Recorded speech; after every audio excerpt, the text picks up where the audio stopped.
Three, two, one. What's going on, everyone? It's Ash on Comics. It's Monday night. It's another live stream. Can't talk correctly. Good to see you guys came in the chat ahead of time. That's pretty encouraging. I gotta say, looks like it's growing a little steam, a little enthusiasm. It probably helps that I have a semi-regular schedule. It's supposed to be 10 o'clock tonight. Had to push it back to 10:15 because personal life got delayed a little bit. And so I apologize. I am going to strive to hit that 10 p.m. schedule or whatever it ends up actually being. And just, keeping it professional. Let's see who's in the house. Who was first tonight? Ed Brewer. My man. Ed is hanging 10 with the Silver Surfer. Great line there. Tahilim is in the house. Good to see you. David Asanowicz. Are you going to tell a bedtime story of Ralph the dog? I don't know. Who's Ralph the dog? Is Ralph the dog? Are you from Looney Tunes?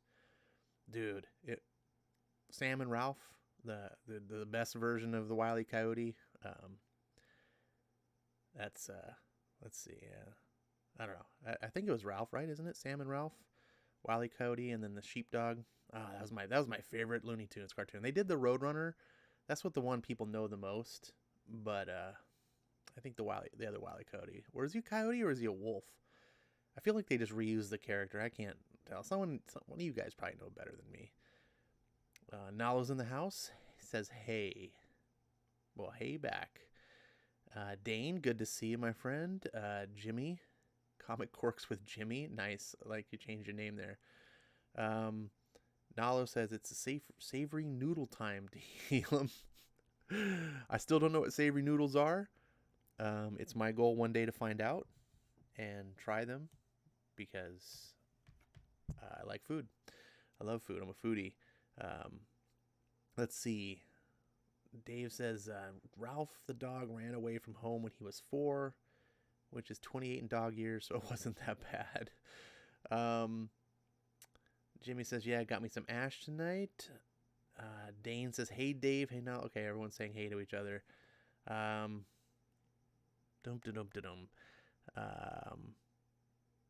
Dane says, hey, fearless leader of Ash Cancers, what up? Ooh, there's the music. So I know right when that comment came in, the music kicked in. Ed says, if you want 10, announce 9:30. I think I'm right on schedule today. I announced 10:15, and I pretty much came in on that. I can't see what the clock is, but I started streaming right around 10:15.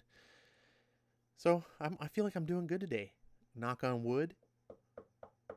No errors. No cluster Fs, if you get my drift. That's an unusual sign, so let's hope it stays that way. Hopefully, there's not actually something going on that I'm not aware of. So yeah, I'm gonna try to keep it at 10. But like I said, there was like personal life issue. I couldn't have started at 10, so I was like, I'll just push it back to 10:15. Put it there so everyone actually knows. You're not just sitting here waiting, going, "What's going on?" So I know keeping people waiting is not a cool thing to do. Once again, because I've been kind of busy with other things, fortunately, a little bit of work. That's helpful. I can pay a couple bills now, but it's caused me to not do other things I've been wanting to do, like read comics or even plan what's going on tonight. So I do know, of course, we're going to be reading Silver Surfer Requiem #2. That is the ongoing book. The what is that called? There's like the opening act, and then there's the main event, the main card. I guess it all depends on what terms you're using. And that's Silver Surfer Requiem. But I don't know what to read as the warm-up comic. That's what we'll call it. We'll call it the warm-up for the main event. So that's always fun here. I can sit here and chat with you guys for a little bit while we let people stream in. I guess one of the things I need to do is actually share the stream which I'm so terrible at doing.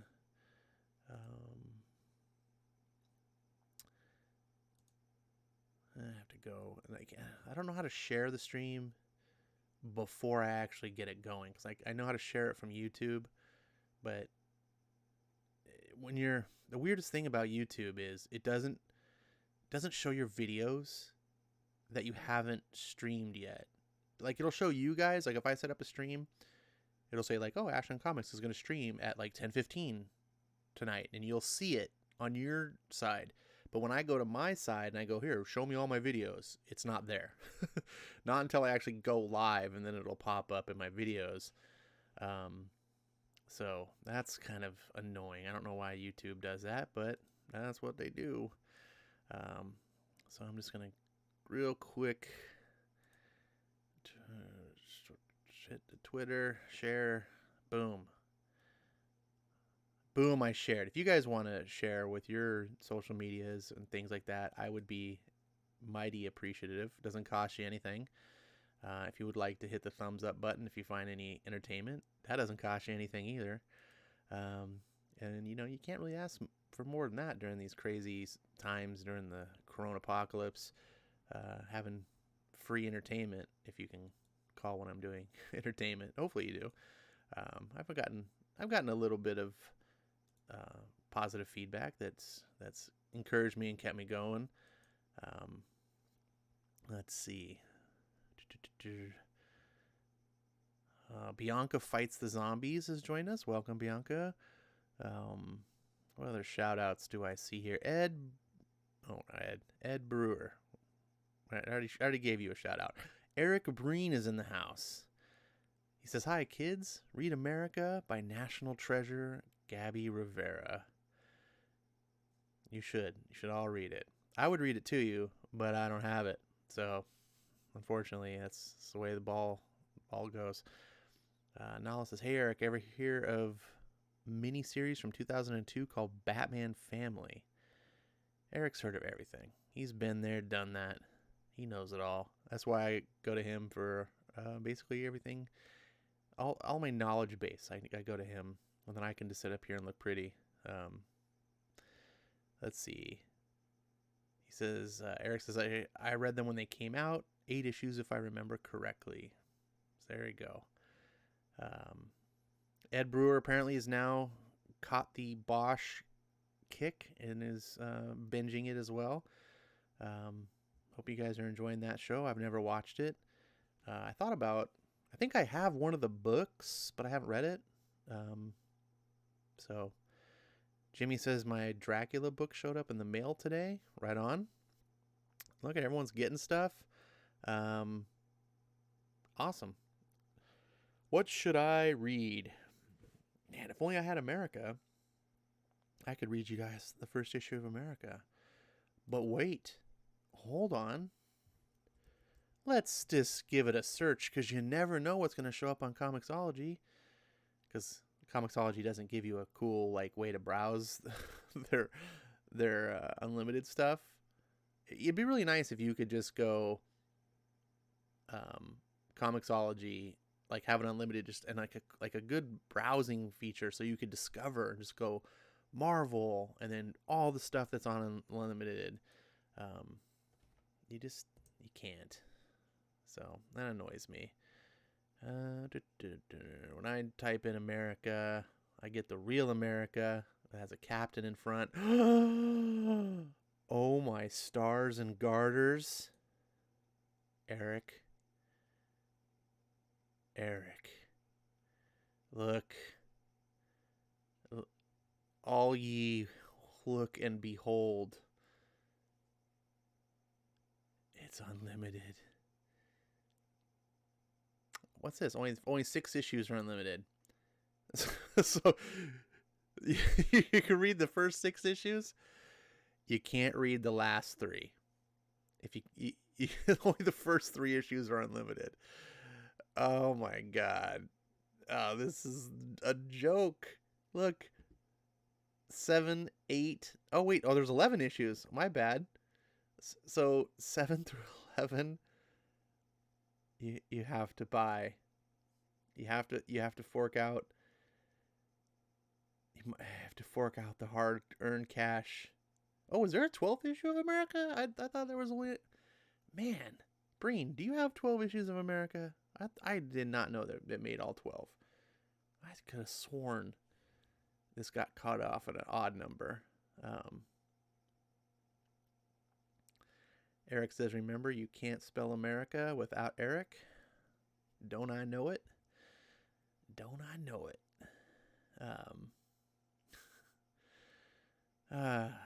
Just like America, I too have a Hispanic last name. But I'm not telling you. I know you guys would be doxing me immediately. And how much do you get paid to get those? I don't get paid anything. Man, should I read America? I don't know. I don't know if I could do this justice. I don't know if I could do the voice right. Like our boy Zach, you know, when he did these reviews of these books, man, his America Chavez voice is like so perfect. It's always what I hear when I read the book. Like whenever I read her character voice in my head is Zach. Dave Sonowitz, everywhere around the world, they're coming to America. Oh man, I don't know if I can put you guys through that after Venom Deadpool. But let's just borrow this. So it's in my library. Let's go back.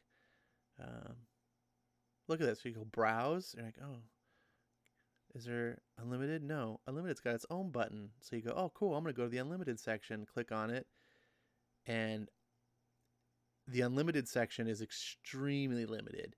All they do is they give you these categories: great entry points, recommended for you in Comixology Unlimited, and then IGN's 25 best comics worth binging, and then new to Comixology Unlimited and essential manga as seen on TV, sci-fi, fantasy. But it's like this real limited selection of books, and you can't just be like, oh, well, I'm just interested in like Marvel superheroes. Nope, nothing here, nothing to see here. Sorry. Like what? This IGN's 25 is, I mean, look at this. It's 4 out of 5 ain't bad here.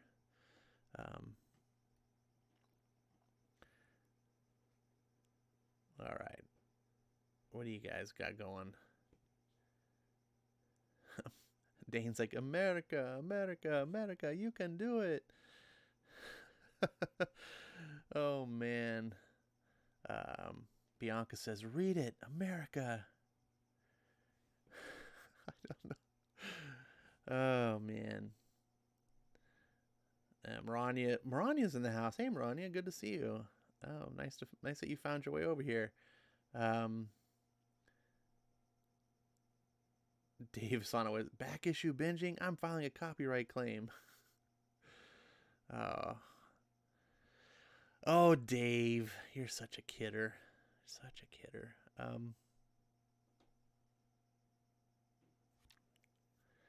All right. I guess since I can't do America, like the whole series, maybe it's okay to just do a single book. I don't know. I'll listen to some feedback to see what you got.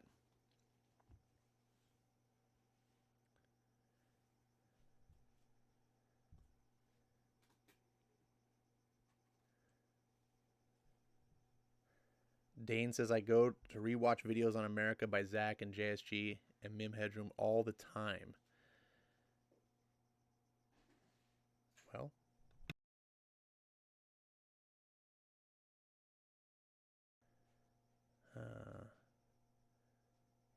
Dane says, I've been through the desert on a horse with no name. Well, I'm not hearing any opposition, so I have a feeling America's national treasure is going to be making an appearance.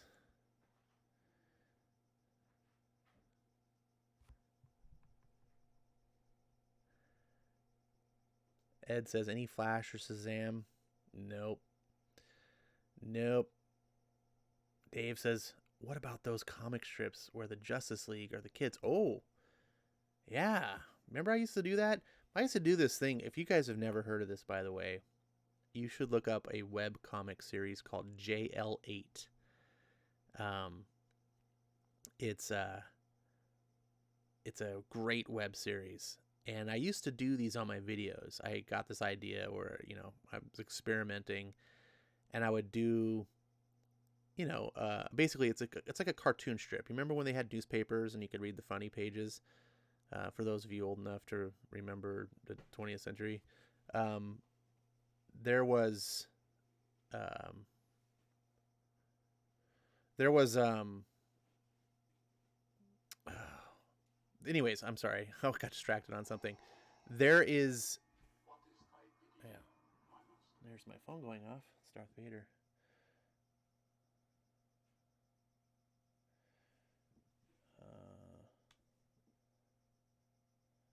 Sorry. Real life getting in the way. What was I saying? Oh, JL8 is this strip that it's done like a funny pages strip. You got 3 to 6 panels.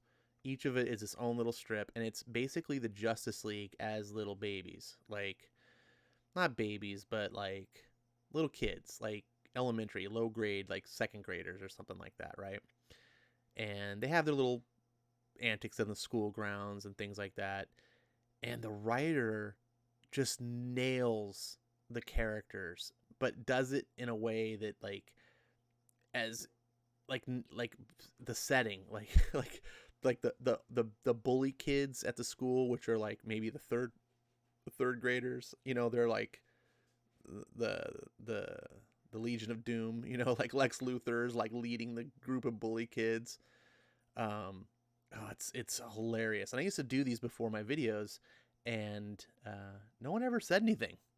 Like I did it for probably like 15 videos, and it just no one said anything, never got any feedback or whatever. And I was like, this is like a lot of extra work to put this in, and I think I've demonstrated enough. But you can go get the whole thing online. It's super fun and entertaining.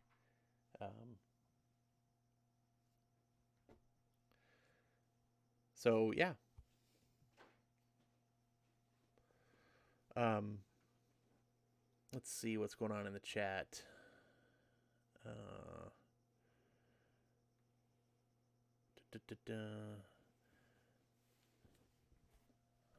Hold on one sec.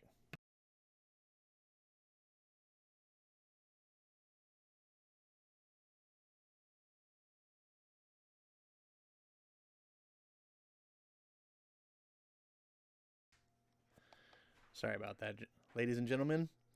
Um, Lord is like, no, not her. Maverick's like, yippee. Lord, I don't want you to. I don't want you to feel like I don't respect your feelings, because I do. I respect anyone who's in the chat and viewing. But I have a feeling that this is you're outnumbered here. I think most people want this, and I didn't ask for it. I didn't. Eric says, seeing my gal on a screen gives me hope that everything's gonna be okay. And isn't that what a hero is all about? Isn't that? I think it is.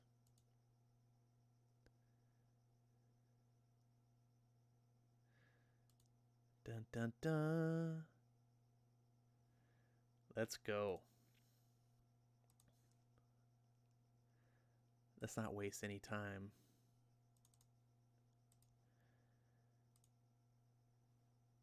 Whoops. We asked 100 people, who is America to you? Bare fists, stars and hearts, mega babe, my best one. Better than the Cure.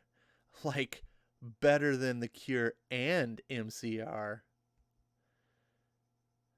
America's my sis from another miss, says Miles Morales.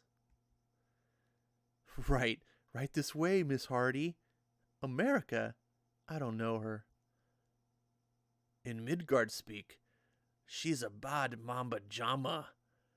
Now where's that bacon I ordered? Oh, Loki. Oh, that Loki. He's such a comedian. She's the...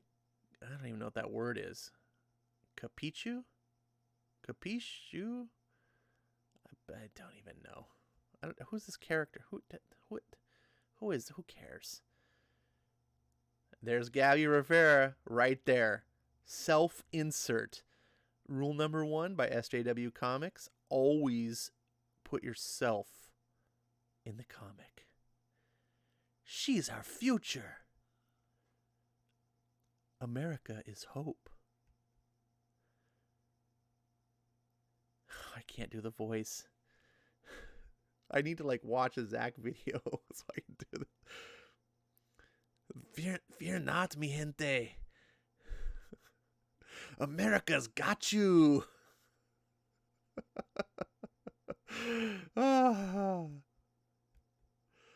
America. America Chavez is done with the hero scene. She did the Teen Brigade thing. She basically was the Young Avengers. And the Ultimates, they're cool, but saving the world every weekend is starting to get old. Time to punch out. But she can't go home again. She left the Utopian Parallel when she was a little girl. After her moms, plural, died, saving the entire multiverse. Of course. Because of course they saved not just the universe. They didn't save the world. They didn't save the galaxy. They didn't save they saved the entire multiverse because Avengers, whatever. America's been on her own ever since, doing her best to be a hero, just like them. I got a question. Why did two lesbian moms in the Utopian Parallel who were capable of saving the entire... Why did they name their daughter America? And lately her friends all seem to have problems of their own. What with Loki seemingly a full-on bad guy again, and bestie Kate Bishop, aka the real Hawkeye, oh god, now doing her own thing on the West Coast. So where does a super strong let's start over. So where does a super strong queer brown girl who can punch star-shaped holes between dimensions go to get her hero-free kicks? Cue up the music and lace up your boots. America's going to college. Oh, man. Gabby Rivera writer, Joe Quinones penciler, Joe Rivera, Paulo Rivera. There's 2 inkers in this damn book. What the hell? Look at these credits. How many credits do you need? Oh, Jesus. Look at Charles Beecham, assistant editor. Sarah Brunstad, another assistant editor. Will Moss, editor. Tom Brevoort, executive editor. Axel Alonso, editor-in-chief. Joe Quesada, chief creative officer. Dan Buckley, president. Alan Fine, how many there's more editors and producers and whatever than there were people that actually made the book. And it's still some of the most infamous dung fires. Oh, okay. Anyways, on back to the show, kids. Maltesa. Wait. I'm sorry. It's Hispanic, I'm sure. So it's Maltija. A planet on the outskirts of the Utopian Parallel that is currently under attack, but not if the Ultimates have anything to say about it. Whoa. Wait. Why are you sending in the Ultimates? What? Why not to send America's moms? I mean, seriously, why do we not have a comic by Marvel called America's Moms? It's perfect in so many ways. What is this thing? It looks humanish, but it's not a human, Danvers. Spectrum, a.k.a. Monica Rambeau, a.k.a. the real Captain Marvel. I know, I'm trying to get a read on her, but her energy waves are throwing off particle detectors. Captain Marvel, aka Carol Danvers. Trust us, she's in there, aka the fake Captain Marvel that everyone hates.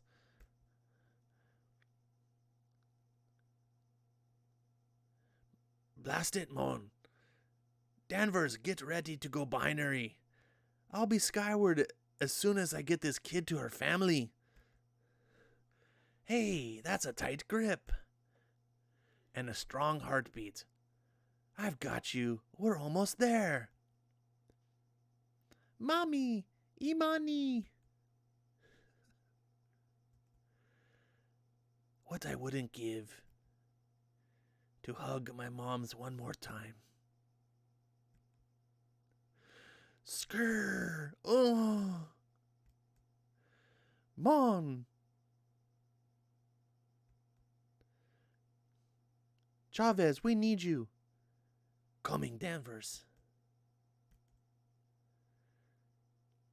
What did she just do to Mon? Hit her with a blast to the chest, but she's stable. It came up on the scans with pure white energy. Oh wait, I read that wrong. That was supposed to be Captain Marvel voice. Whatever, she's the dude. Pure white energy, huh? Well, pure white just means absence of color. So let me give her a little of this brown fist. Bam! Oh my gosh. Brown fist. First of all, why is an alien from another planet so like ethnocentric? Why is it they're so like concerned with brown skin color? Is I don't even whatever. Oh, that's new. She's literally seeing stars. Yay, we're not dead. Look at all these little stars. Wow, the whole planet is healing itself. Hey, you saved me. Who are you? You don't know? I'm the leader of the Ultimates. The Ulta what? America. I'm America Chavez. And you are? I'm Imani. Can't you stay and make sure that thing doesn't come back? Trust me, nothing's coming back after that punch. But wait, you saved my life. How can I thank you, find you, be your best friend? Add me to Beam Chat at Viva America. I follow back, promise. Oh my gosh, this stream is gonna get flagged for being so racist. Meanwhile, Black Panther and Blue Marvel. Why has everyone got a color in front of their name? AKA the home team. What? They're not AKA the home. Maltexa is in a complete reversal. It's incredible. None of our data indicates that anything is off the planet itself. It's as if the entity was never here. Or perhaps the destruction was merely a sequence of particles connected directly to the entity itself, and once the entity was defeated, all pieces rolled back to their original states. It's rare, of course, but not impossible. But T'Challa, if you had seen her, felt her, the power emanating from that creature was beyond compare. It knocked me unconscious. And we are aware, and we'll be keeping this area under Utopian parallel under observation. Now, are you three heading back? Our dear leader's had a big day ahead of her tomorrow, and I think there's a lonely paramedic sitting in a diner waiting for her love. What? Look at you getting soft. Adam's right. Everyone's alive. The evil stepmother got smashed. Time to bounce. Why did that feel a little too easy? Adam, tell my babe I'm on my way. New York City. I didn't see you at dinner, Lisa. Funny, I was there for 2 hours when I got a text from Dr. Adam Brashear that said, wait, is it really Dr. Brashear? Dr. Brashear, Star Trek's Dr. Brashear. Anyways, carry on. Dear Miss Halloran, do please excuse America for being late, as there was intergalactic situations beyond her control. Come on, that's pretty good. You think you're so cute, like, way cuter than you are. Cute enough to get a kiss? Maybe. I'm sorry for being late. I know you, America. You don't say much. But that heart of yours. Actually, she says quite a lot. What do you mean you don't say much? She just, her mouth is blabs. That heart is always beating for others. Oh boy. Oh God. Come on in. Maybe there's even an Oreo milkshake for you in the fridge. Oreo milkshake? Oh, I'm saving that for later. Later? Yep, later. First us, then Oreo milkshake. Ooh. Wow, wow. I like your priorities, Chavez.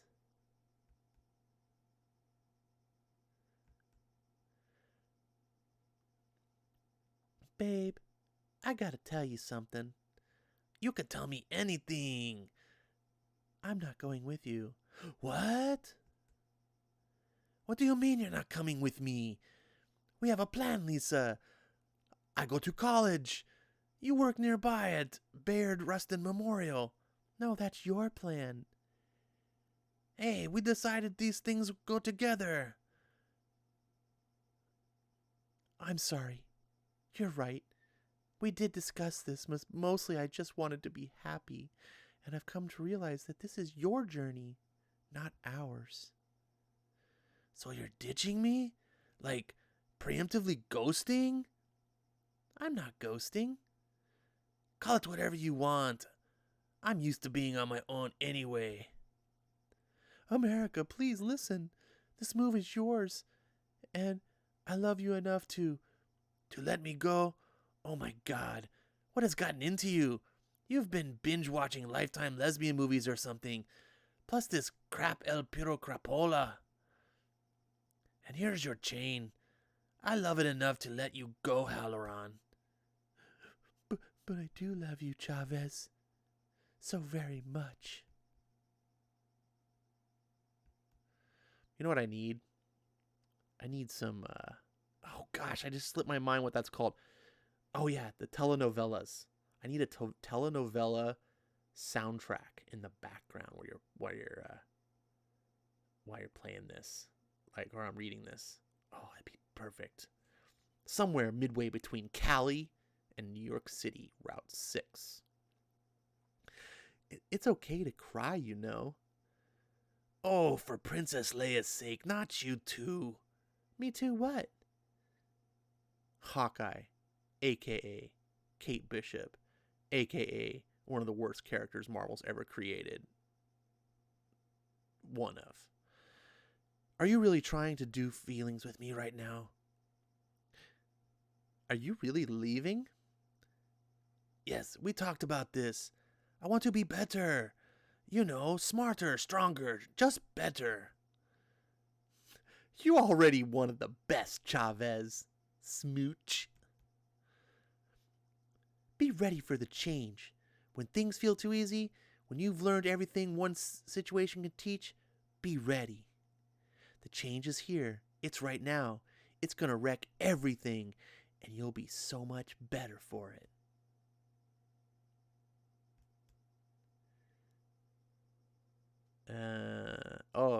Sotomayor University. Oh, this is where it gets really good. Oh, here I am. Oh God, look at this. I got a whole like campus layout, and you can go and look at the numbers. Like, what's up here, number 9? Oh, that's the rowing lake. The rowing lake. Let's see. What's number 10? The outdoor dance field. They got an outdoor dance field. Oh, what's number 1? Oh, number 1's housing. Okay, number 11. What's number 11? Oh, that stupid thing keeps coming. Shut up, Comixology. What is it, number 11? Oh, no, get back. Now I gotta wait for stupid. Oh, come on. Boo.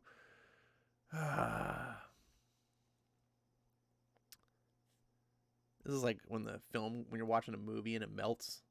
I don't know if you youngsters don't ever have that experience of, since you all watch digital films. In the old days, we used to watch films on celluloid, and it would go through a projector, but they would run movies too often and too hot, and the guy running the projector didn't do his job, and he would screw up, and then the film would melt in the projector. You get like halfway through the film, and then all of a sudden you see it would pause and then just turn all white. You're like, and then that was it. You saw. All right, sorry, going back. What's number 5? What's number 5? Ooh, the food court. Wow, why is the food court so far away from the housing? You'd think they would design that a little better. And then there's the labs. What's number 2? 2 is academic affairs. All right. Wait, where's the classrooms? Is there any classrooms anywhere? 4. Sports and rec. Okay. Number 7, magic mutant power test zones. Oh, so the school, Sodome University has mutant magic power test zones. Number 8. Where's number 8? I don't see it on the screen here. Where? Oh, it's because it's in yellow. Good job, Marvel. So this building right here is the Department of Radical Women and Intergalactic Indigenous People. There's no classrooms anywhere. Oh, no, 8's right here. What's this then? I can't even read what that is. Number 8's up here. It's right next to the housing. So they put the Department of Radical Women and Intergalactic Indigenous People right next to the housing. It's so stupid. Why would a school have something? There's no classrooms. Number 12, what is that? The Majestic Gardens. Where? Look at this. There's no classes. This is nothing. Stupid. Moving on. Dear moms, please keep a strong watch over me. Guide my hand in my fists as always. Love, America. Hey, primas. Hey, what? 1997 was the year we came to be. Lilu Multipass Phi Theta Betas is the only squad for me. Orange, white, sherbet cream, Fifth Element soldier babes, we're the dream. Oh my, what am I seeing here? Blowouts, doobie raps, little baby twists, prepping to be senators, engineers, and biologists. Today we recruit new primas to our tribe. Line up, primas, but please don't kill our vibe. You're America Chavez, leader of the Ultimates, paramedic of the multiverse. Good to know I have fans everywhere. Your style is perfection, by the way. What's your name? Exandria? So the girl from Earth has a more alien name than the alien. So the alien is named America Chavez. And the human girl is named Exandria. I don't even know if I'm pronouncing it right. HBIC of the Sotomayor Welcoming Squad, and most importantly, leader of the Lilu Multipass Phi Theta Betas.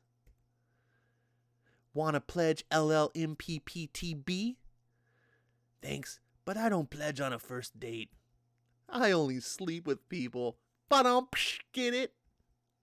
Sorry, that was my own ad-lib there. Marani says, what the hell? The one with the heart-shaped glasses and no mouth. What, did I miss it? Or let's go back. Where I don't see heart-shaped. Oh, there she is. Bing, bing, bing. Right here. Going on. I don't want to keep this going forever.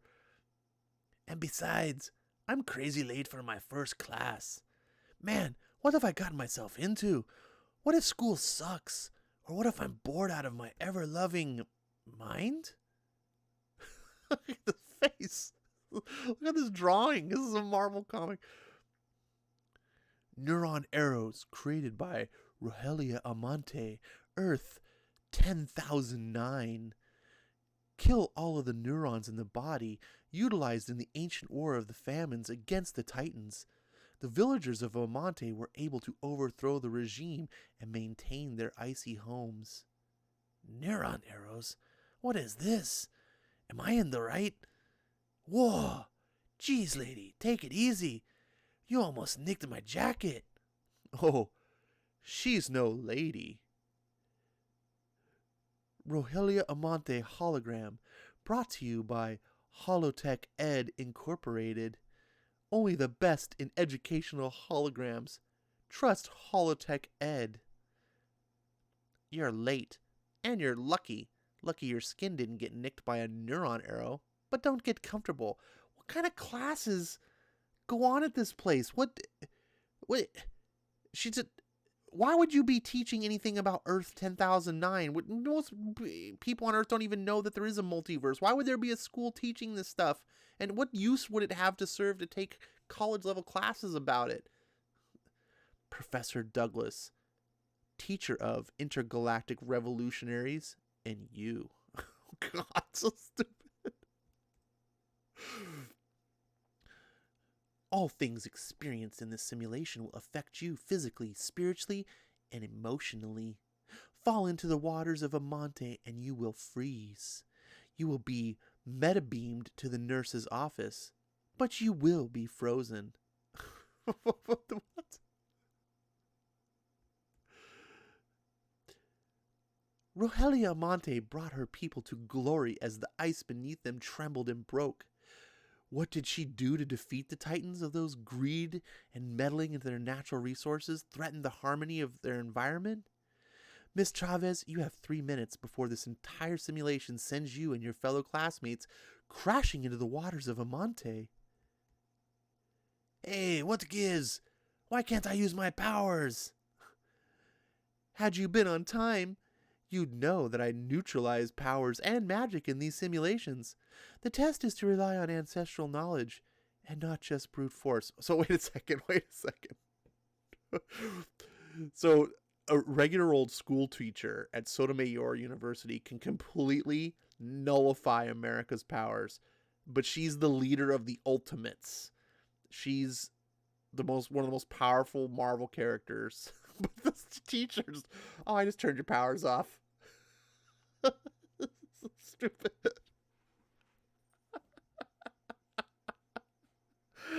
Oh my God. Oh man, geez. Dane says, will you quit looking for logic? This is perfect nonsense. You can't look too close. Oh well. Eric Breen says, Miller, Moore, Brubaker, Lee, Rivera. Man, is that like a Mount Rushmore or what? Verania says, what if the teacher goes evil? No, she can't. She can't go evil. She's a woman. And she's a teacher at Sotomayor University, so Eric Breen says she's literally the ultimate nullifier. I know. And look at this pose. She's like, I can't use my powers. No star portals either? Fine.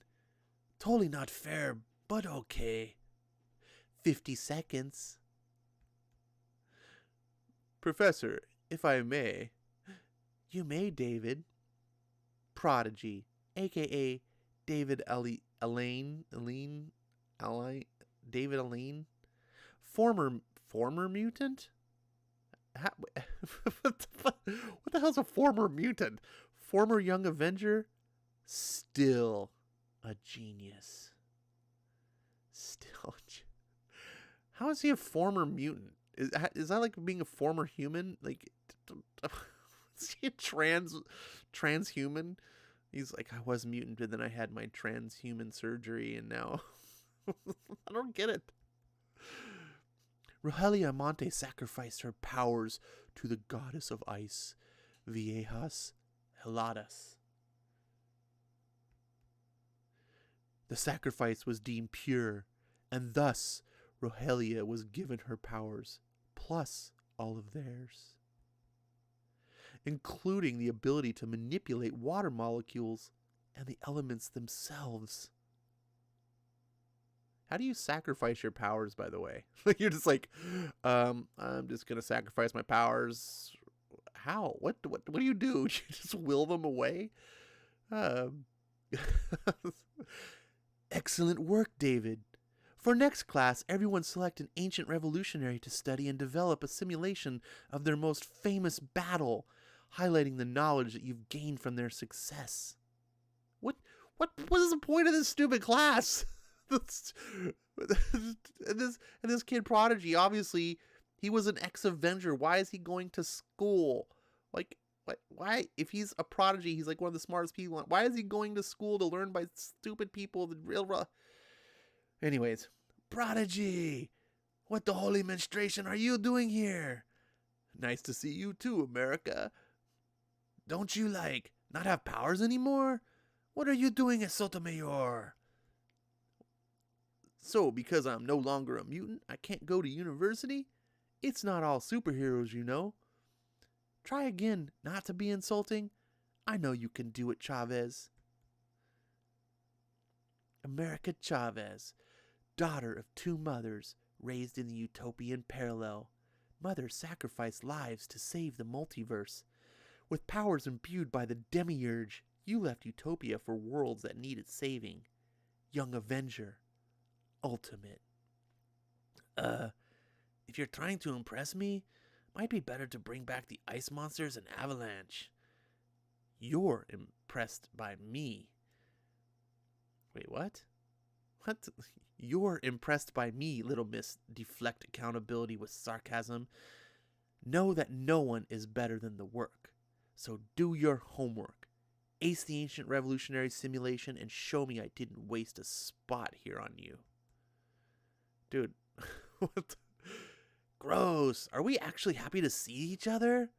Sigh. Totally. Come on, Chavez. Let's head to my place and figure out a way to make sure you pass this class.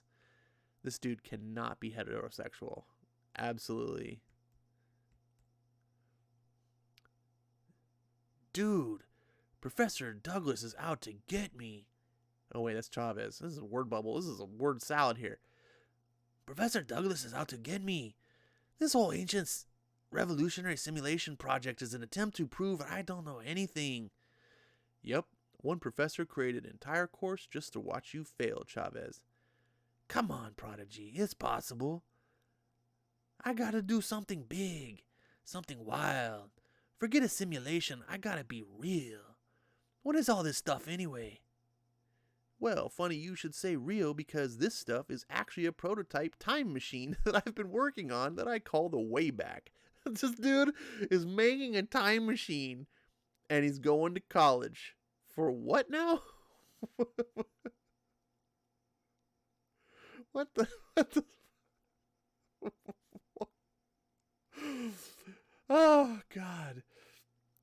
Ronnie says Prodigy should be voiced like men on film around the world and snap back. That's how he's drawn. I can't remember how the voice of men on film goes, and I'm honestly really, really bad at voices, so I really fudge it as best I can. Tahilin says, so America can identify as immune to.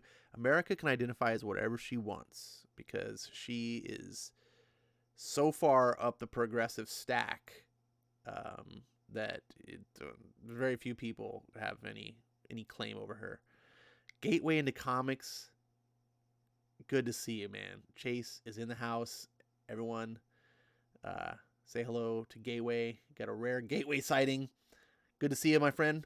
He says, the end. I need to be part of the end. The end. My class just showed me that I'm horrible and should die for everyone. That's everyone. I want to kill bad guys seriously really bad. What?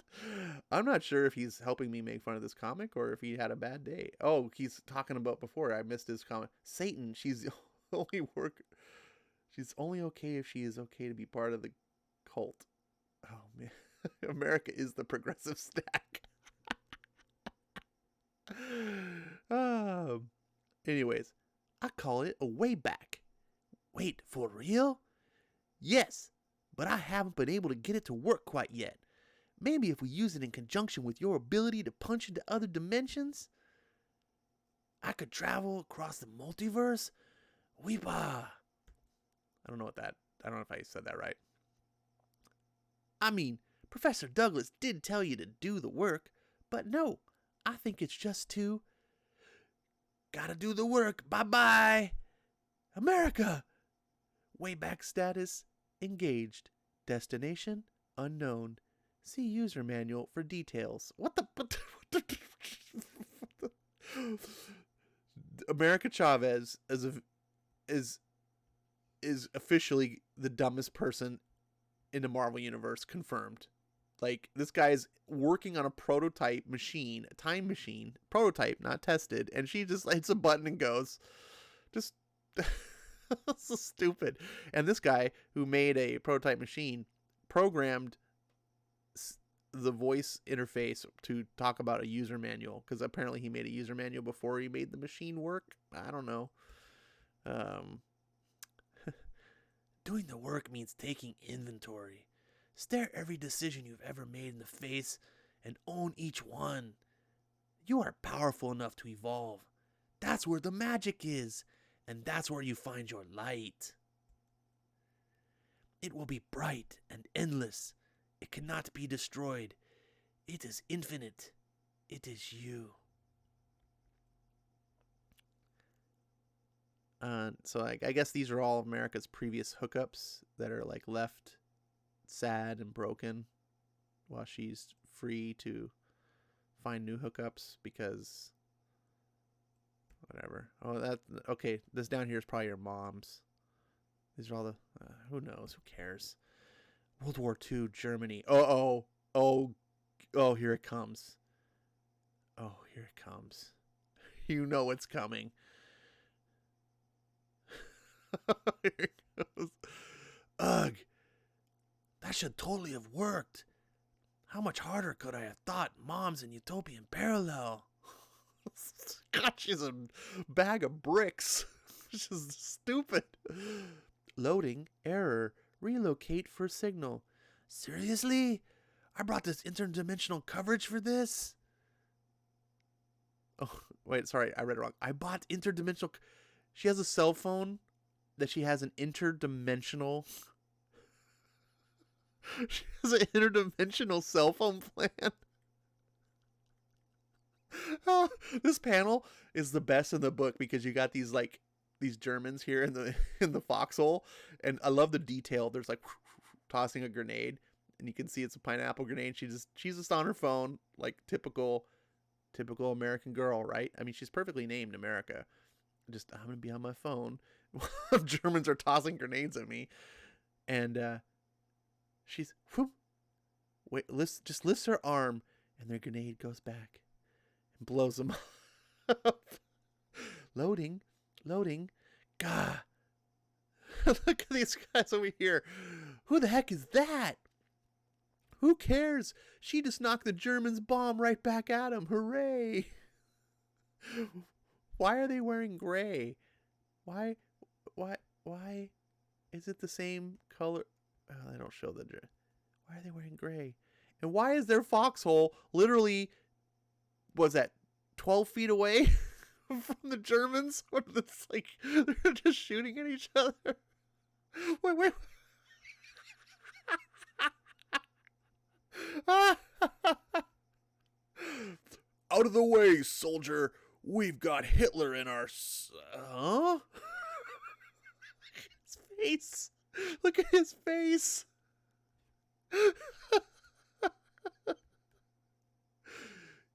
Chico, you look mad familiar. I'm Captain America. Wait, did you say Hitler? Not on my watch, sucker.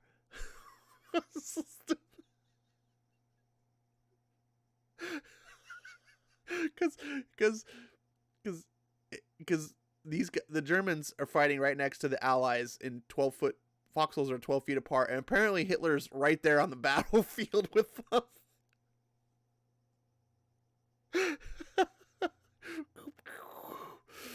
Woo.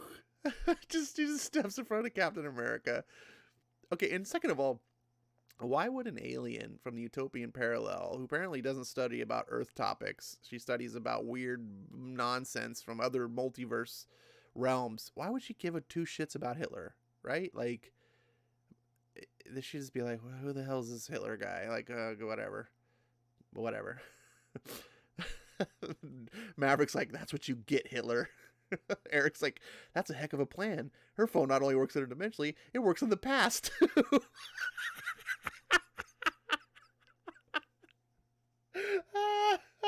Oh shit. Bam! One punch, and my whole world shifted into something new. So chaotic and so freaking massive. You come with me till next time, mi gente. Dude, I need an America Chavez shirt that just says mi gente. Oh, God. The letters page. Oh.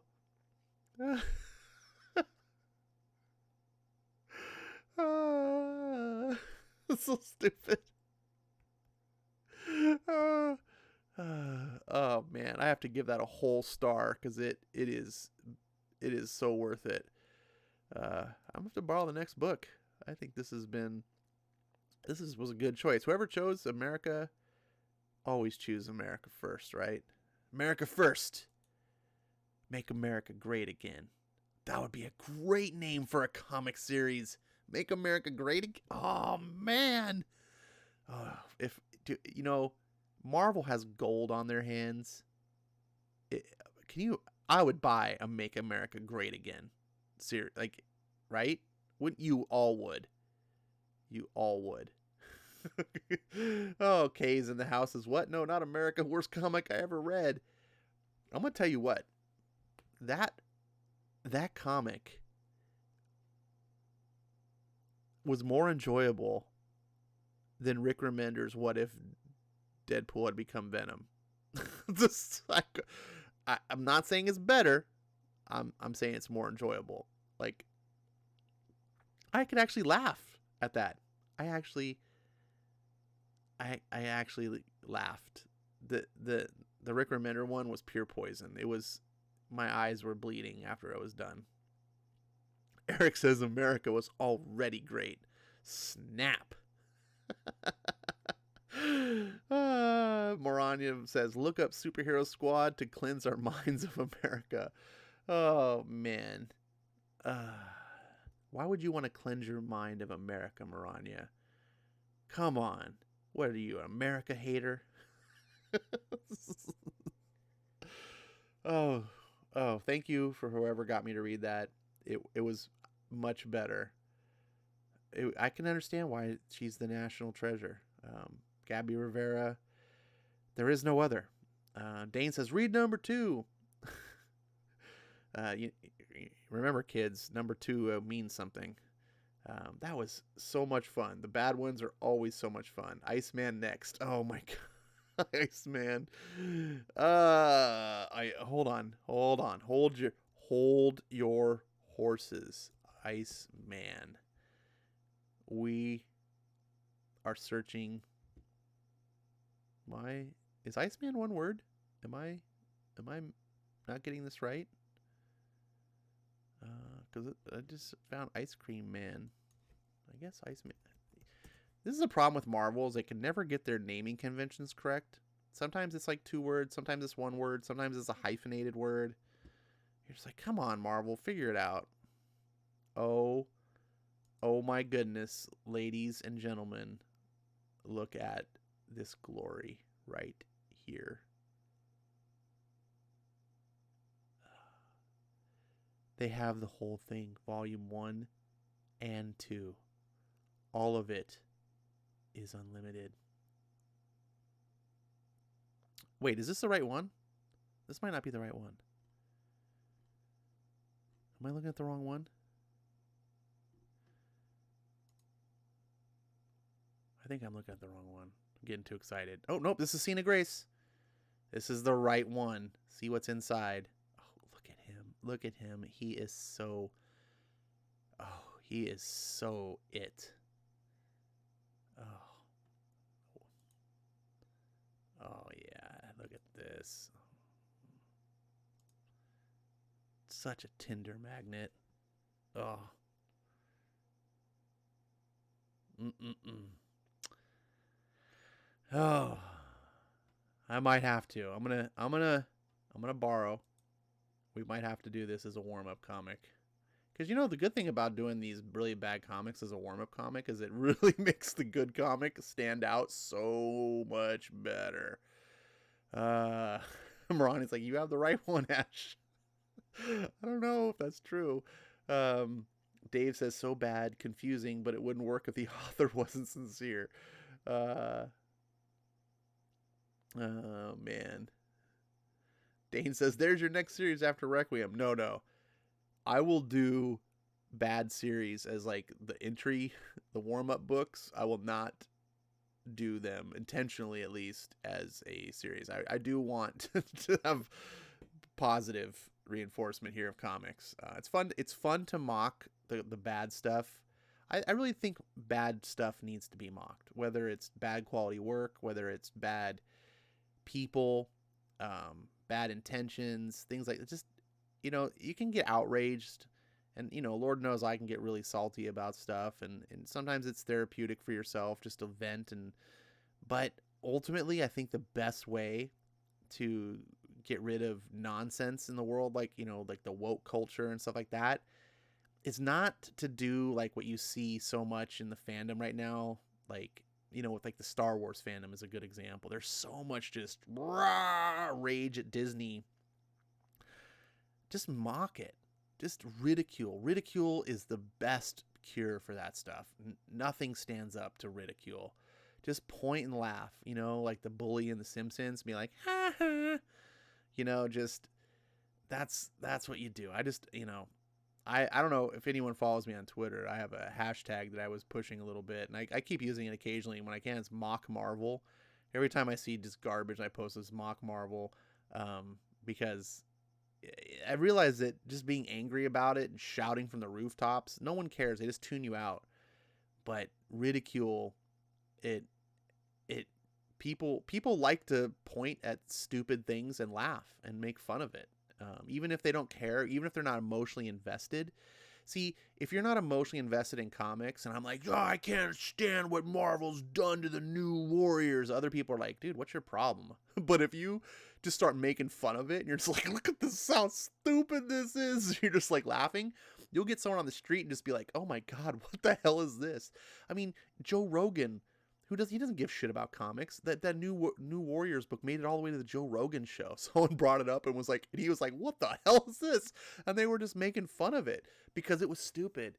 And anyways, let's go back to my books and let's get a real book to read, because America Chavez is, you know, is best handled. You can't do too much Chavez at once. I don't think anyone can really handle too much of the national treasure. Marania says, which Silver Surfer is being read tonight, classic or Slots Run? Well, Marania, glad you asked. It's actually neither. What we're reading tonight is called Silver Surfer Requiem. It's written by J. Michael Straczynski, you may have heard, and illustrated by Asad Rabiq. And I'm sad that you missed the first issue that I read, was it Friday, on Friday's episode. It's a 4-issue miniseries. However, if you are familiar with Silver Surfer's backstory and his history, I think you'll catch on with the story. Eric says he's fading away. Good night, kids. Have a great rest of the stream. Eric, thank you for showing up for the time that you could. I know it's really late for you. So get some good night's sleep, and I'll hope to see you again soon. Let's see what else. No one hates Star Wars like Star Wars fans. I've seen this quote to be used a lot. Let's see. Everyone's saying bye to Eric because everyone loves Eric. And it's true, buddy. Everyone loves you, buddy. That's why I keep trying to get him on my stream. I need some of that, like, star power. And Ronnie says I'm having a Milky Way bar in Eric's honor. Oh man. Where did I put my improg? Where's the book? Where is Silver Surfer? Did I not? I should. Bad Ash. Bad. You're good, Ash. And I'm bad, Ash. Goody little two shoes. Goody little two shoes. If you guys don't know that quote, you should be ashamed of yourself.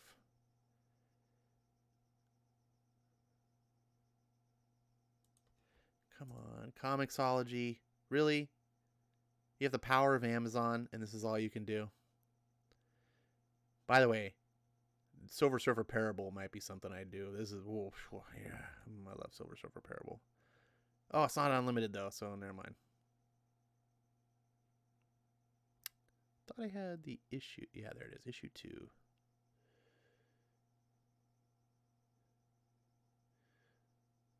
Ronnie says, I'd have gummy bears for Ash, but I can't find the good ones around here. Oh, that's a bummer. Well, speaking of Amazon, you can order them off Amazon. Black Forest gummy bears, except no substitutions. And chill them in the fridge. I guarantee you, you'll be amazed at how much better they are. You'll be like, this does not make sense, but it works. Oh, that's not what I want. I want to borrow. All right. Hopefully everyone's still awake. It's not even 11:30 West Coast time yet, so it's still May the 4th, which no one cares about anymore. Remember when May the 4th used to be a big deal? Now it's just coming and going, and everyone cares. Whatever.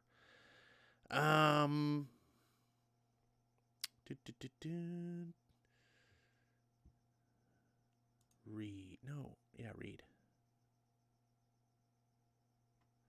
All right. So for those of you who missed the first issue,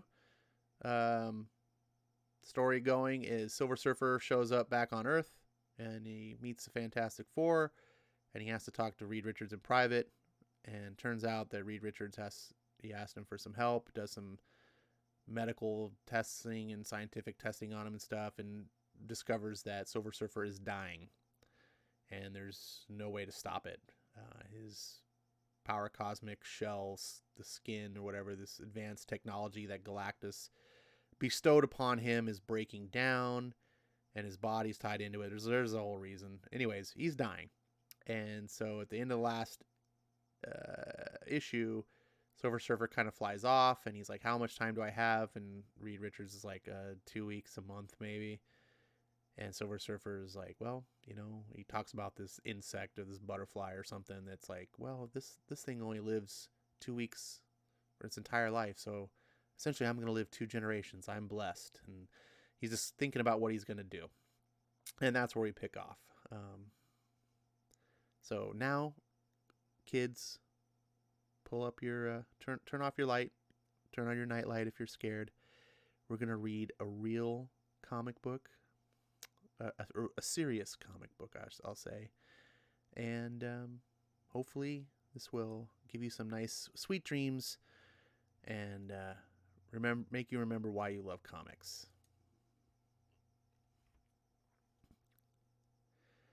Okay, fine. We all make mistakes. Silver Surfer Requiem, Part 2, Sanctus.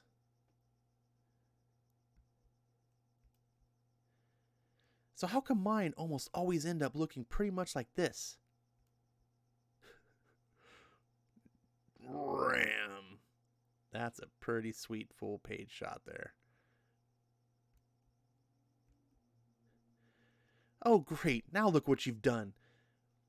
Do you know what it would cost the city of New York to fix that? I mean, if they actually did that sort of thing. Boom.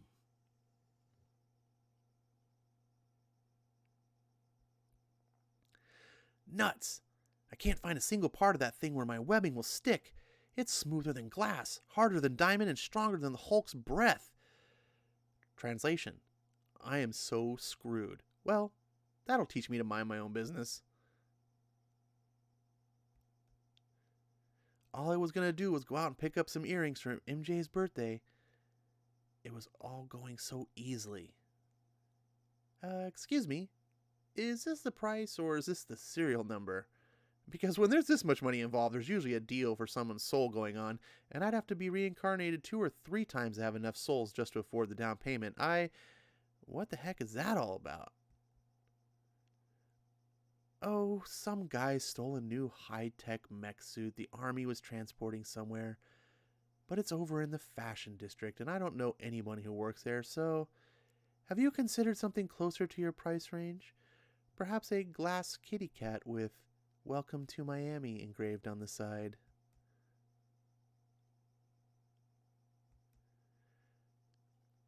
I'm sorry, sir, but I am not impressed. I have seen that gesture before, you know. Sir? Sir, where are you going? Okay, look, this is your last chance to give up before I really get rough. I've had a really bad day, and nuts. Great, a bus. Why not just open up a delivery service for hostages? Boom!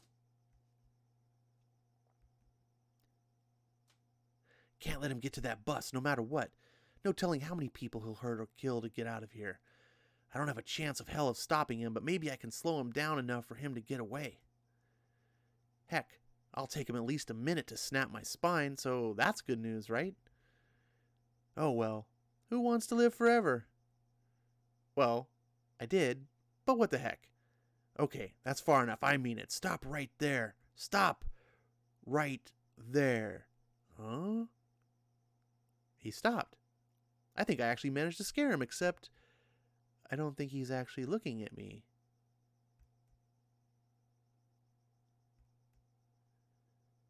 I think this suddenly got a lot more interesting.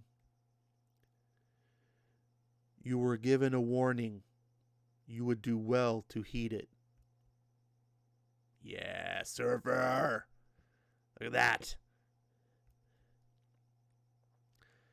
Because between the brutalizers and their victims, there always stands the power cosmic.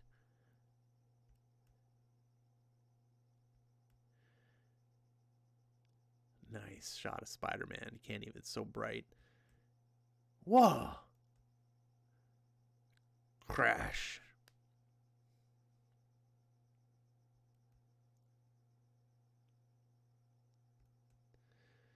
Thanks. I mean, I had him on the ropes, but it probably would have been taking me another 10, 20 seconds to bring him down, so that was a lot more efficient.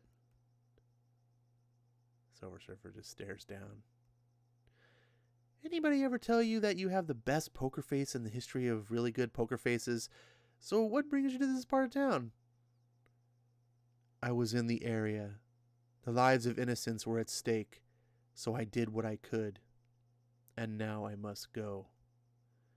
Whoa, whoa, you can't save the city and just leave. There are rules, you know. We should celebrate. Come on, me and you. What do you say? We could see a movie, get some popcorn. The sequel to Team America is playing uptown. Oh, man, I wish there was a sequel to Team America. I love that movie.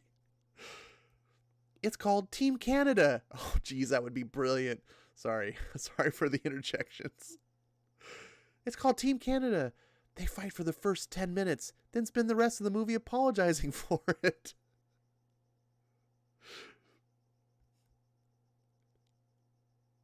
Oh, look at the waist. Just, oh, such a great scene.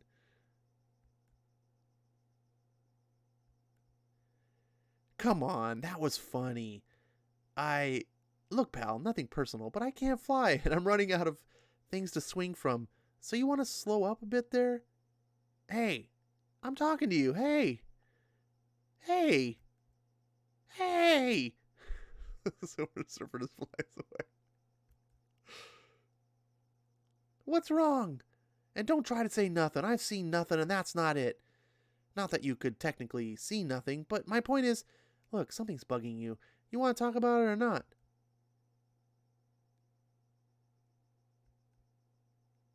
Very well. Eek.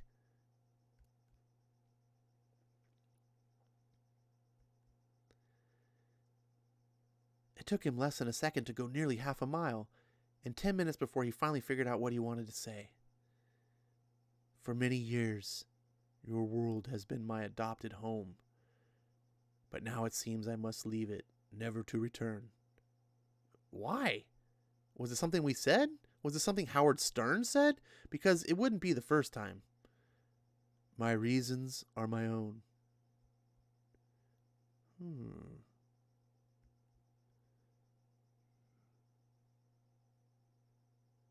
Wait a second. Wait a second. This is me thinking. Is this the inklings of maybe where Kate's got the Silver Surfer Black idea? I don't know. We'll read further. Look, what I said before, all kidding aside, if there's something wrong, maybe there's something I can do, or. No, nothing. Nothing. I have been thinking.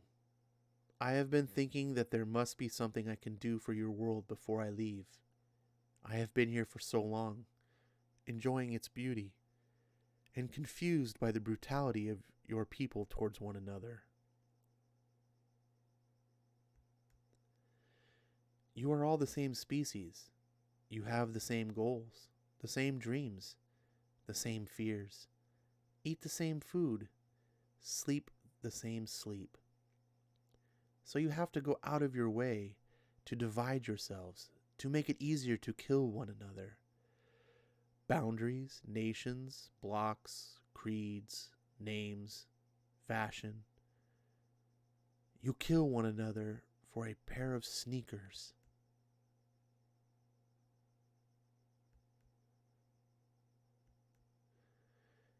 Your leaders oppress and exploit you for their own power, and you allow it happily, if in so doing they can kill those who you have decided are not like you. You are a race of madmen. Yeah, we get that a lot. I keep thinking that there must be something I can do.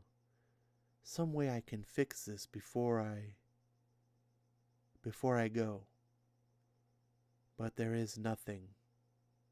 Nothing. So I thought, you are a human. Perhaps you would have an idea. Me? Do I have answers for fixing up the world on the kind of scale you're thinking about? Well, sure, Well, no, that wouldn't work, and that wouldn't either. Getting rid of all the Menudo CDs in the world would be a start, but still, Okay, let's work this through. I mean, you're right, there must be something. You could go into other countries and kick out whole governments using that cosmic power. The power cosmic. That's what I said. I mean, who could stand up against that, right?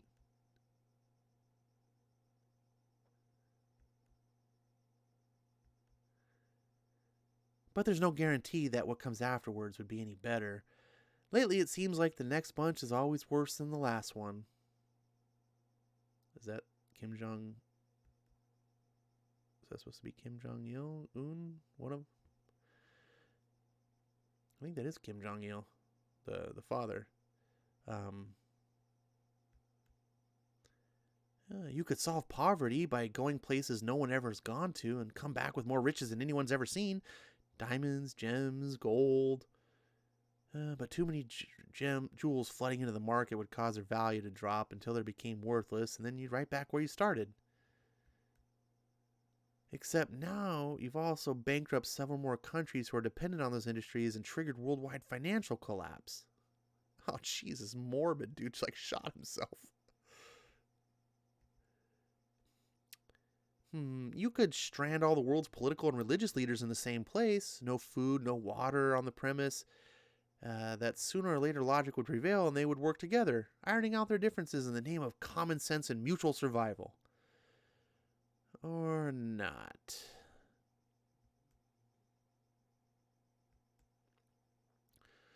Or you could. No, that wouldn't work. Or.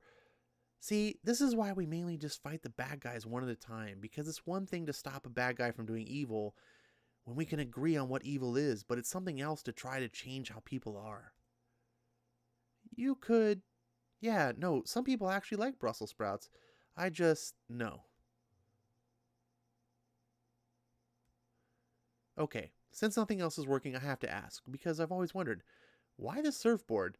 You mean, don't you think it's kind of, I don't know, hokey? It is not a surfboard.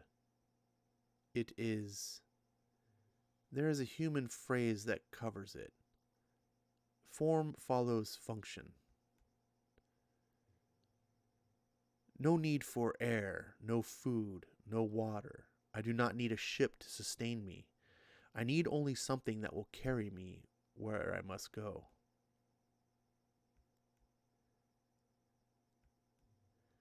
Yeah, but why not a flying car or a small ship? Why a board? Imagine the depths of space, not just miles beneath, above, and beside you, but whole galaxies. Imagine standing in the limitless darkness between the stars with nothing between you and the universe. Imagine being able to move through that majesty unfettered, unencumbered, free. The beauty, the terrible, majestic beauty all around you. Thus freed, even once, would you ever wish to surround yourself with a shell again and deny yourself that beauty? No, I guess not. I see your point. I can't even imagine what that must be like. Imagination is not required. You may see for yourself. I can temporarily invest in you a small amount of the power cosmic, allowing you to experience what I have said for yourself. No. I mean, I'm tempted, but I have things to do. Maybe next time. I'm afraid that will not be possible. If you do not go now, you never shall. Because there will not be a next time.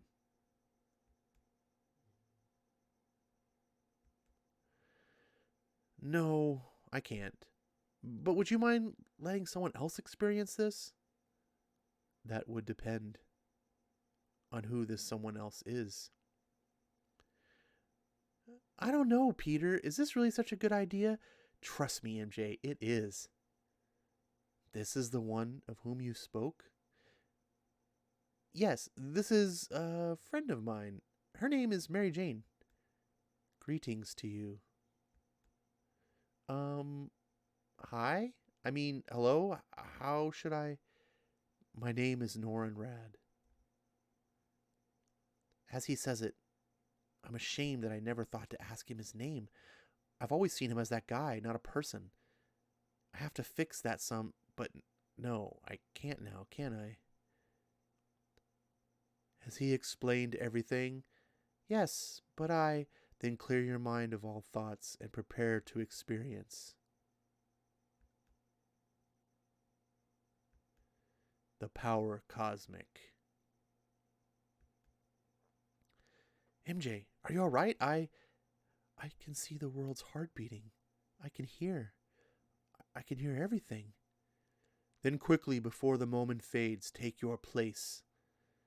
Think where you wish to go, and it shall take you. You will not suffer for air or feel the cold, and you will not fall. Go.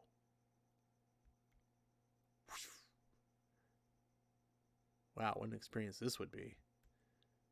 So, you got a deck of cards while we wait? She was gone for less than an hour, but for days afterwards she would try to describe what she saw, what it felt like. I've seen some pretty incredible things in my time, which is why I thought it was important to let her see those things for once. But even I can't imagine what it must have been like.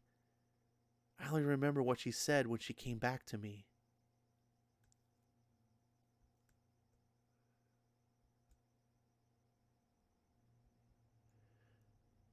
MJ, are you okay? What's wrong? I was free. I was free. My God, I've never felt anything like that. Thank you. Thank you. Happy birthday, MJ. I love you. God. This isn't just a great Silver Surfer comic. This is the Spider-Man that I miss. Damn you, Joe Quesada, in one more day. Then the flashback, Silver Surfer remembers his past life. I love you, Shala Ball. I will never leave you. Never. Thank you, It was my honor. Now I must... Wait, before you go, because of all this, I may have an answer to the question that you asked me earlier. And I told him. As much as it surprised me, he agreed. Shouldn't we stay just to make sure he's okay, or not right now? For what he's going to get let loose, I think it's farther away the better. At least I think so. I hope so. I told him that people can't change what they are until and unless they understand what they can be. Unless they can know it and feel it in their hearts. If he could extend the power cosmic to MJ and let her feel what he feels, let her experience the kind of freedom that he has experienced, let her see the world as he sees it, whole, beautiful, with the prospect of peace always at the center of it, then might it not be possible for just a moment to let the whole world feel what it was like?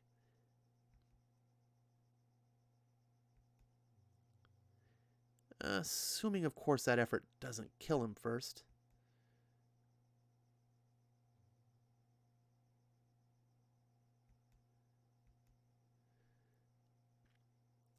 In prison cells where light could not penetrate, in cities and villages where the gnawing ache of hunger was eternal and tangible, in torture camps and war zones and the parliament of tyrants, in distant places where hope had become a mockery and tomorrow was only a promise of continued pain and suffering, in the thoughts of those who caused violence because they knew no other way, whose own minds were as torn and tortured as those they had harmed. For 5 minutes, they and the whole world knew what it was to be at peace, to be free. 5 minutes. It was all he could afford, because more would have killed him. Just 5 minutes. But whole worlds have turned on even briefer moments. Who knew what fruit actions might bear in the future? The only thing he ever wanted was to bring peace to the world. And for 5 minutes, he did just that. How many people do you know who could say the same? Are you all right? Yes. I am all right. The power returns to me. And with it I can feel them. I can feel the whole world like a great sigh in my heart. And in that sound, I realized for the first time that I, too, am at last at peace. Thank you. No, thank you.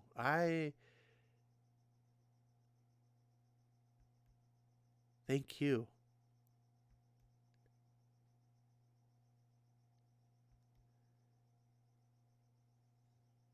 I must go now. Are you sure you can? I am fine.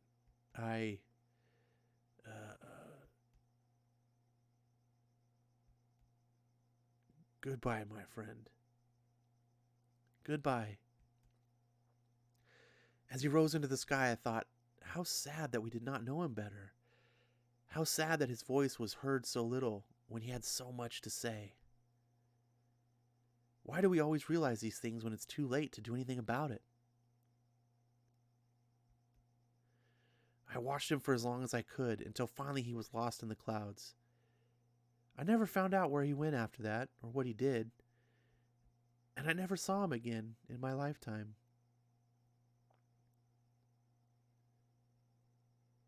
I don't know how to pronounce this word. Requiscat in pace, Requiscat in pace, my friend. Sorry, my vocabulary is limited. You've earned it.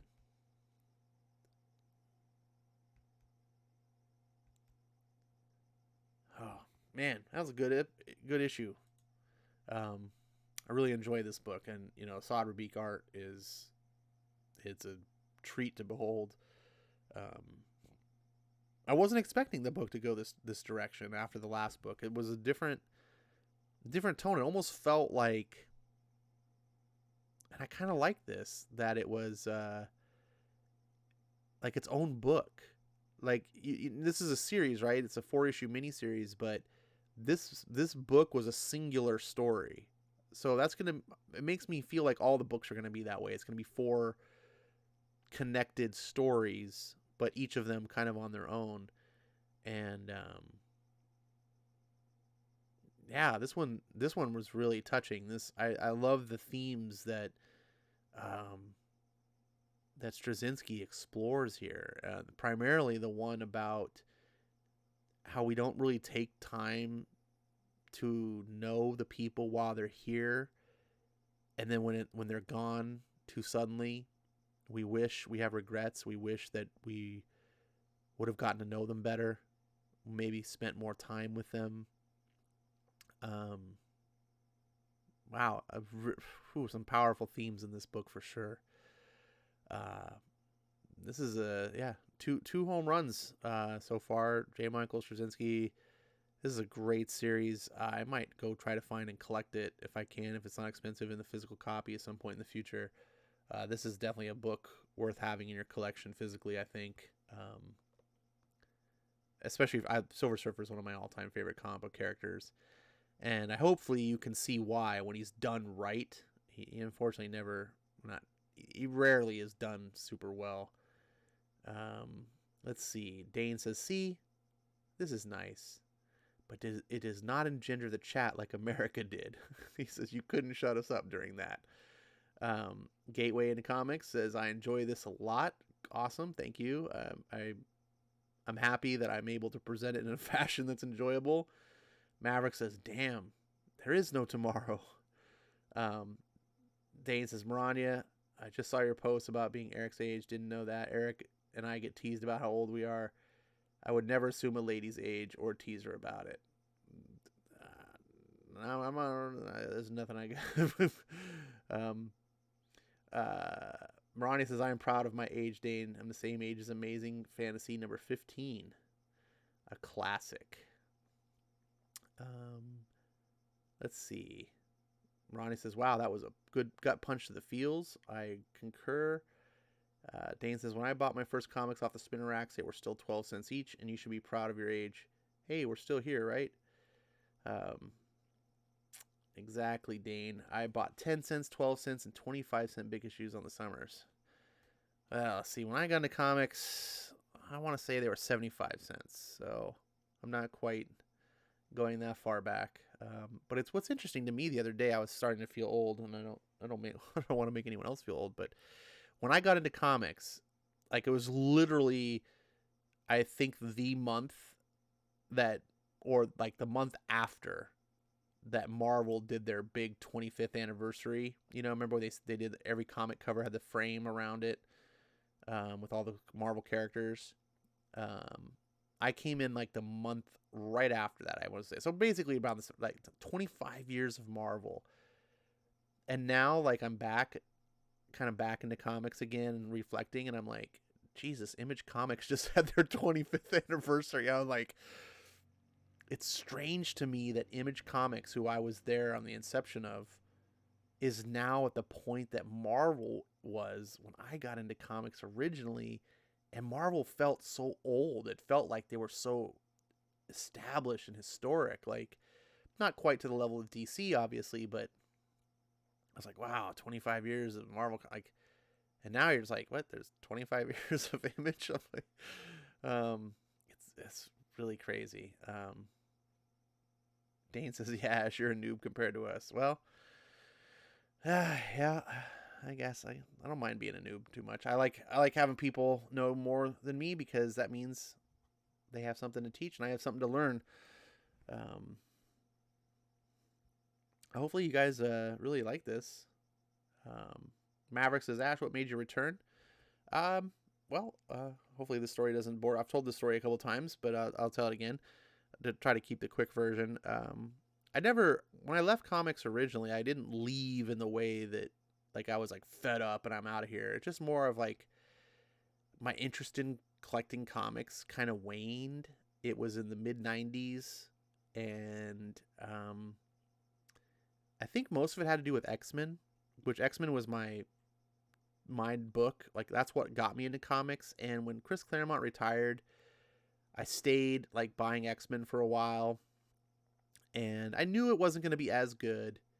And Fabian Nicieza and Scott Lobdell did some good stuff with X-Men, but eventually it just started spinning off the wheels, and I just didn't like the decisions Marvel was doing with these characters. And then they started like making more and more X books, which I thought really made less sense. Like, as the quality of X-Men declined, they increased the number of books, and you started adding things like Generation X and trying to remember all the other stuff. I think there was like an X-Man book, just X-Man. Remember that book?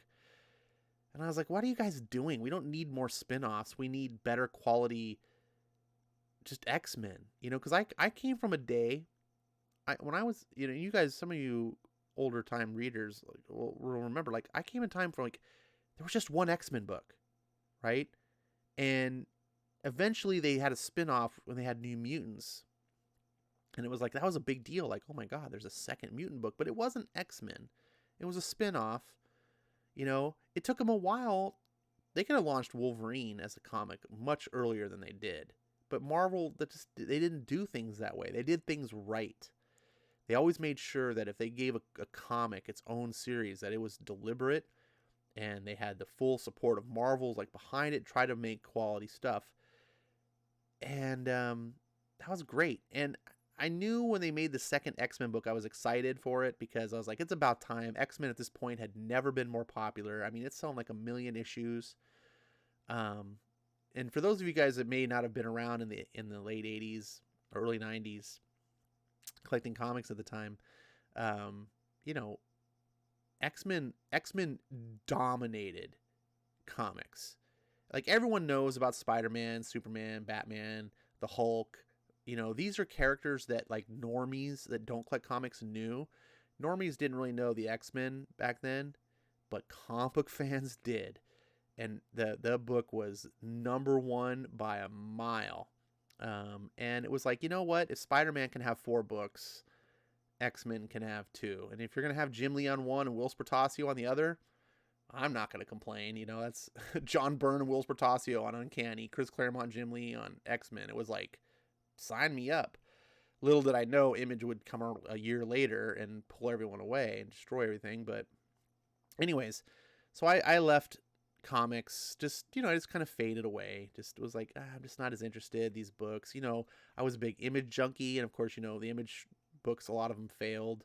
So I just like, just comics aren't holding it for me. And it was expensive, and I was a young guy. So, it's even more, and I just kind of left. Now, I still stayed in the hobbies, like the geek hobbies. I'm a gamer.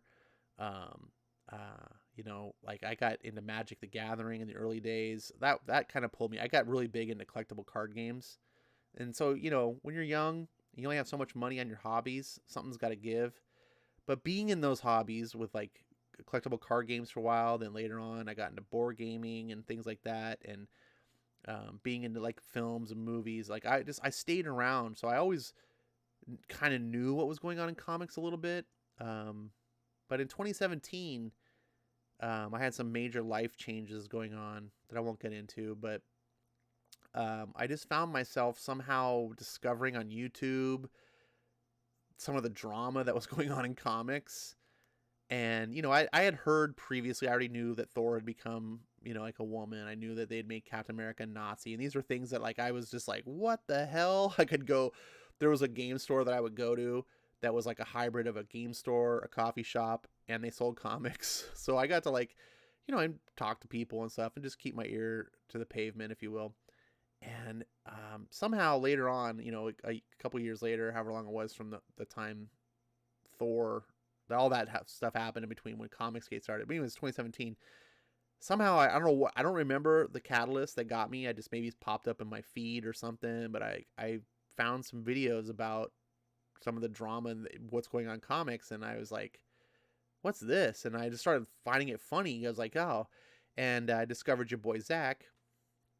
And he was roasting Marvel, and I loved his approach at the time, because he was mocking what Marvel was doing. predominantly Marvel. He'd poke fun at some of the other public, but 90% of it was Marvel. And I found myself having a really, really similar point of view as him.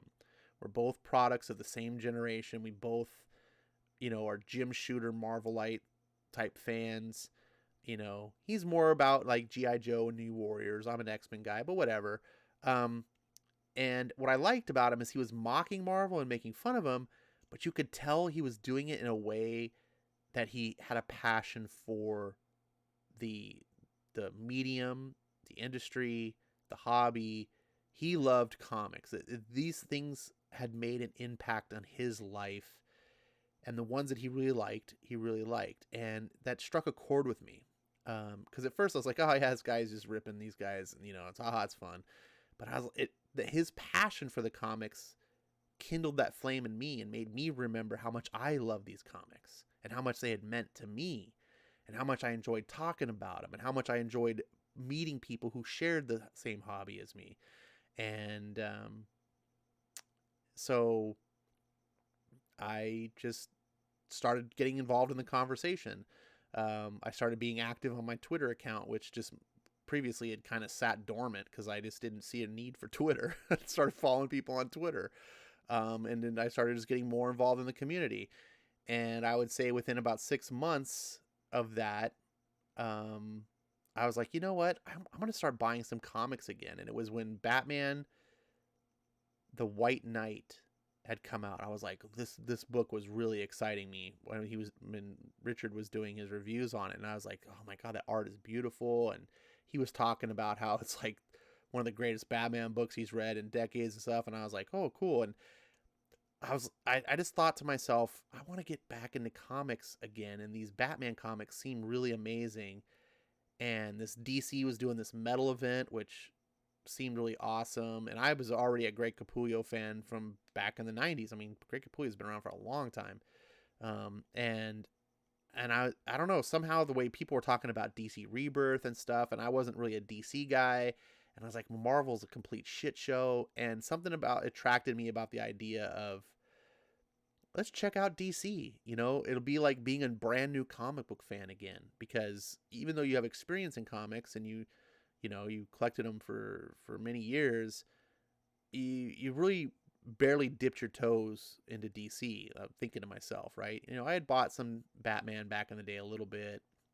I did buy the Sandman run just because I was young and impressionable, and everyone was like, Sandman is the best thing ever. And I was like, oh, I guess I have to buy Sandman. And yeah, I bought a few things, but I really didn't know DC.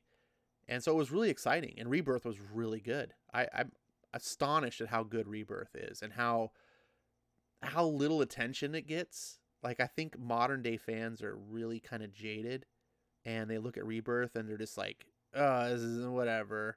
And I'm just like, dude, this is good. This is better. This is, this would have held up back in my era, some of this stuff. So anyways, that's a long story. I don't know how to tell short stories. And that's what got me back into comics. And it's meant a lot to me. There's nostalgia to it, but there's also kind of like a place in my heart. Comics have mattered to me. They have impacted my life growing up as a youth. They've affected my outlook of the world. To this day, I am still a hero junkie. I love stories of heroes, of people who do heroic deeds. What drives someone to essentially make sacrifices for others. I love the sense of justice that is thematic in hero comics.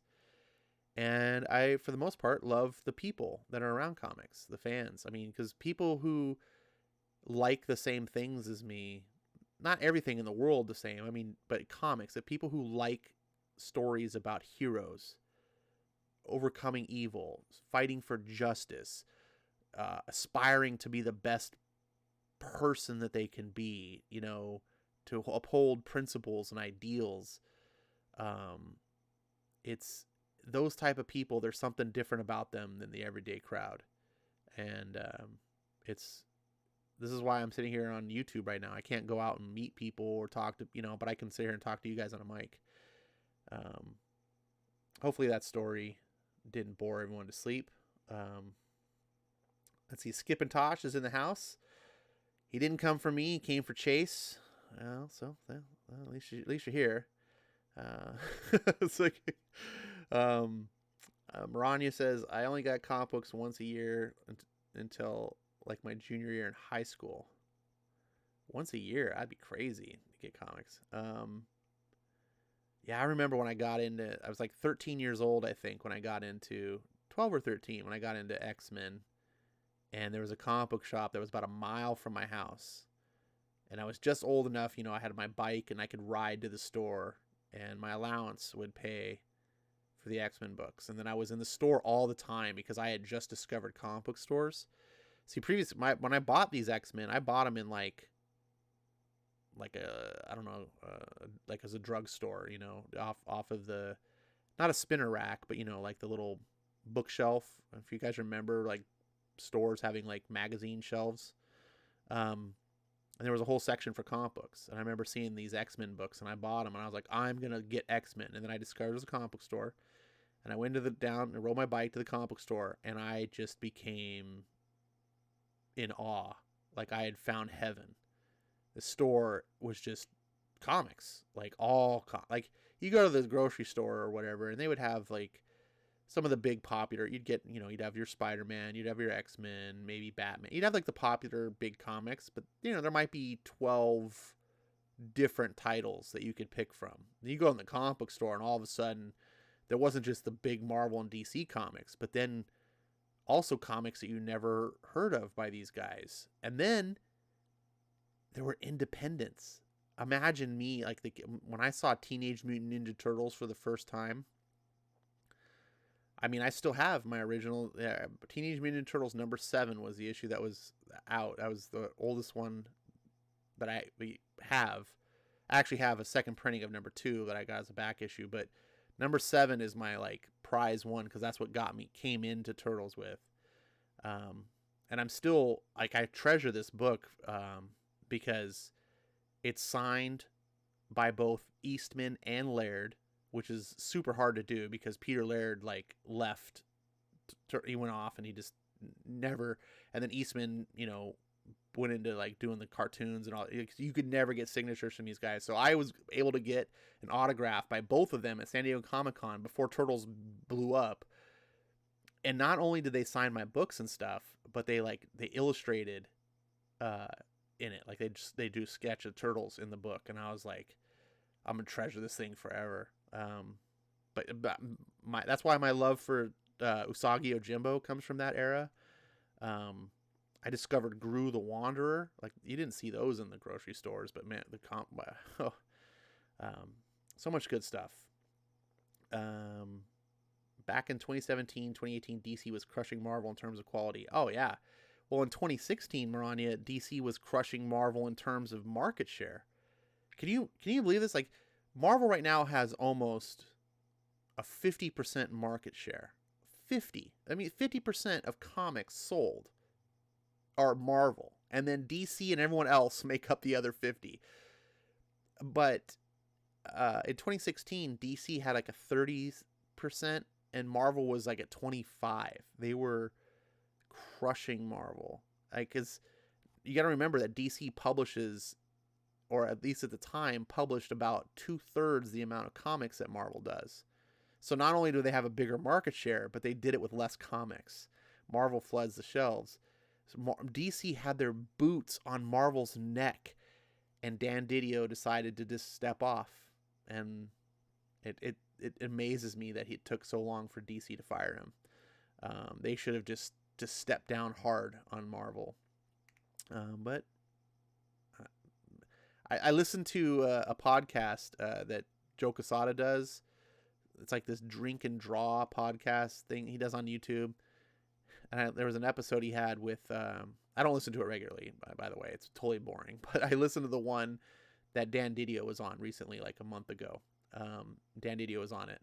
And I was like, oh, so I listened to it. And listening to him talk with Dan Didio, it was so apparent, like, how much Didio worshipped Marvel and wanted to do things I hesitate to say the Marvel way, because to me the Marvel way means like Stan Lee's way, like the classic 80s Marvel way. That's the real Marvel way. But I meant like the modern Marvel way. And he was just drooling, guffawing over like, oh man, Joe, you guys were doing it. So I was trying to get DC to do it like that. I was just like, oh, no wonder you guys failed. You know, anyways, what's going on here? Comic books were a summer vacation treat. Never seemed to make it home for some reason. Oh, I see. That's how it started for me too. My very first comic was like that too, a summer vacation thing. Was with my grandparents and just went to a store. I goes X-Men 162. But like I said, when I was about 13, I was like, I have my own allowance.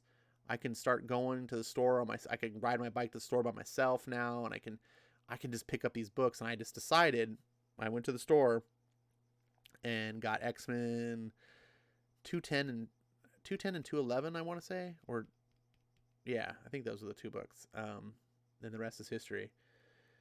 Dane says, so this week and last week I binged 41 issues of Birthright, 7 issues of Once and Future, and 21 issues of Gideon Falls. Thanks, Ash. Dude, I am here for you, Dane. Hopefully you enjoyed every single issue, and let it not be said that I am not here to help people enjoy comics and find their love and enthusiasm. I love to bitch and moan. I love to be salty. I love to make fun of bad shit. But I also love the greatness, the stuff that made us all fans. So with that, it's time to wrap this up. I want to thank each and every single one of you for showing up and encouraging me to keep streaming. It's not easy sometimes. I obviously know I'm not some sort of superstar. I'm not this massive draw. But I just love talking comics. I like reading comics. I like seeing people enjoy the same things I enjoy and having fun together. So 3 nights a week, Monday, Wednesdays, and Fridays, 10 p.m. usually. We can sit and gather together on the interwebs and have fun talking about comics. And you hear me read some good stories, hopefully. And if we read some bad ones, we'll make fun of them and have a laugh. And maybe talk about whatever's on your guys' minds. Thank you so much for showing up. I'm going to go ahead and end the stream now before it gets way too long. And I will see you guys next time.